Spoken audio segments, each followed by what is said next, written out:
neighbors would tap on the walls at very specific times just to kind of annoy me, just kind of harassment. Right.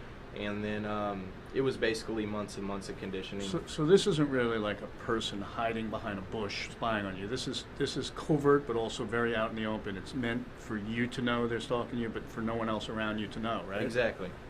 So can you expand on that? Yes, so basically what they do is they use a formula called NLP. I've never had anyone just say exactly what I wanted them to expand. That's funny. Go ahead. So basically they use something called NLP, which is neuro-linguistic programming. So for instance, say you walk outside, right, and you go into your car and somebody walks by and they're clicking a pin and they're looking at you kind of weird. You're like, okay. You shrug it off. You go to the store, grocery store. You're buying groceries. You come out to your car, and you got a lady pushing a cart, and she's almost runs into you, and she's clicking a pin. You're like, wow, that had to have been a coincidence. Right. It's almost like Pavlov's dogs, like you're conditioned. Yeah.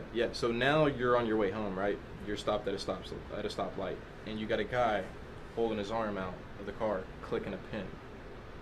Now you've just been sensitized to that Right. pen. So to the average person, they're not going to really think when they see one person clicking a pen that means anything. It'll make you look crazy. You'll say to your mother, hey, that guy's clicking a pen, but you're the only person that knows. You saw two other people that day clicking a pen at you, right? Exactly.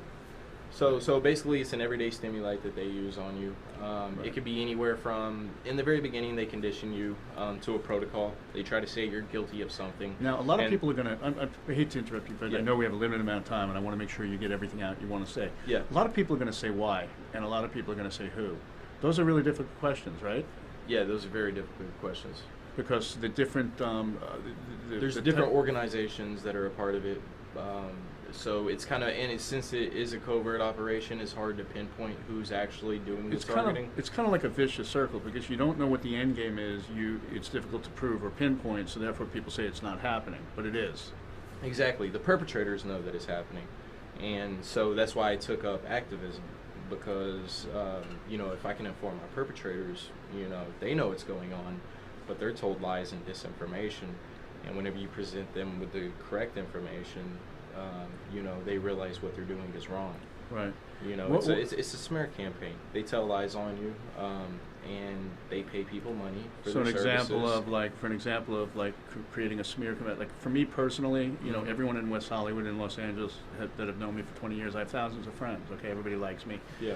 But for some reason, I don't have one single friend in my apartment building for the last 3 years. No one will talk to me. Nor have I had one single friend living in my house in Florida for 4 years. Mm-hmm. So everyone in the world is my friend. Everyone likes me. But yet no one on my street likes me or will talk to me. And explain to them why that might be. What do they do to my neighbors to make them think this? Well, what they do is in the beginning, they start with the bugging of the target's home. So basically, they want to profile the target. So they set up audio video surveillance in your home. They get somebody to conspire against you.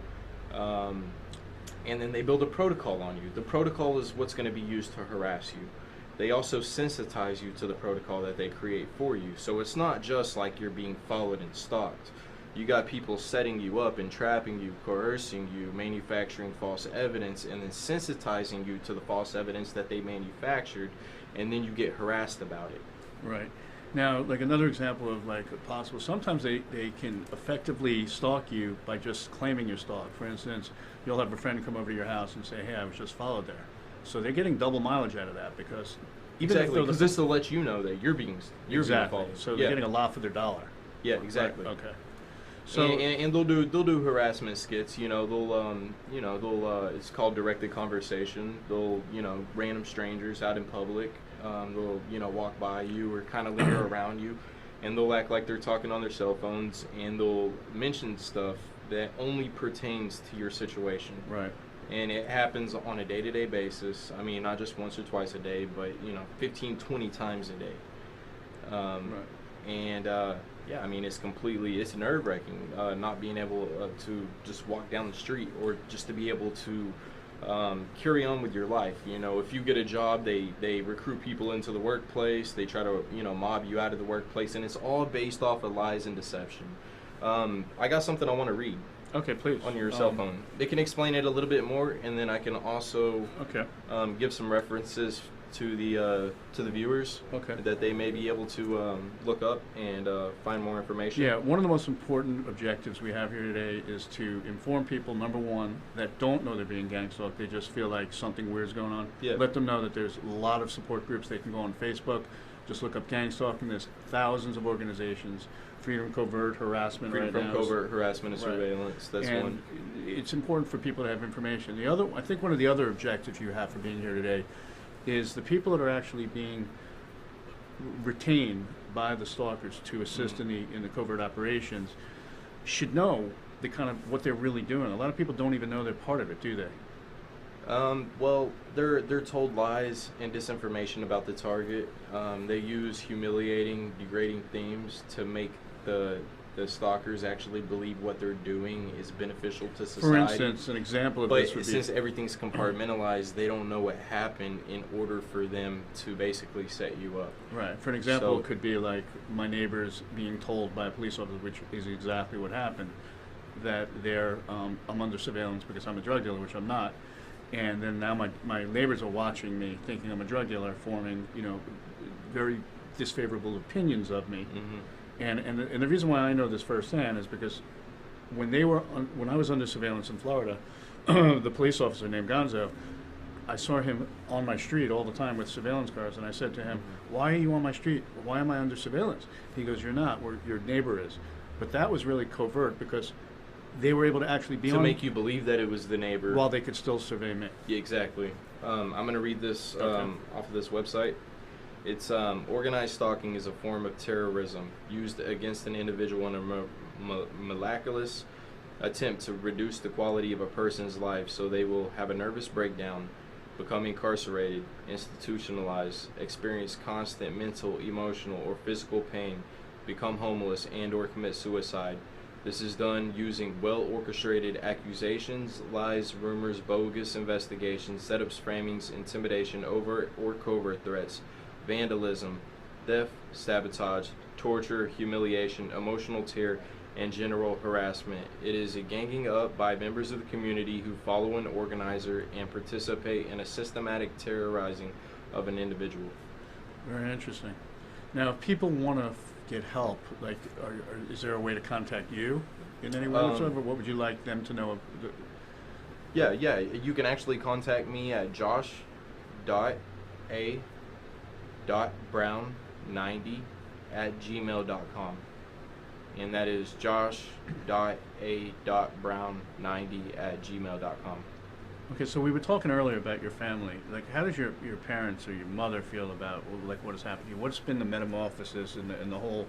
How has that happened? Like, Well, basically, I was stalked for a year before finding out that there was an actual term for it. I thought I was all alone, and I came across a year later that it was called organized stalking. You can actually Google organized stalking as well.